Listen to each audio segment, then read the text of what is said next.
Hi and welcome back to Spot On Works. In this video I'm gonna show you the location and how to open fuel door in 2013 Dodge Journey. This is gonna apply to Dodge Journeys made from 2009 and all the way up to 2020.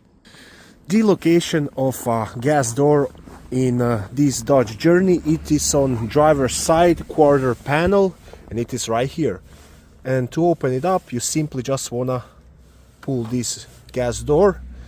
And now on this one you have a gas cap, so to undo gas cap you want to turn it counterclockwise and just remove it. To close it you want to align it inside and turn it clockwise until you hear a few clicks. To close the door you just want to push it back in and that's it. I hope this video was helpful. If it was, please like it and consider subscribing to my channel. Thank you, bye.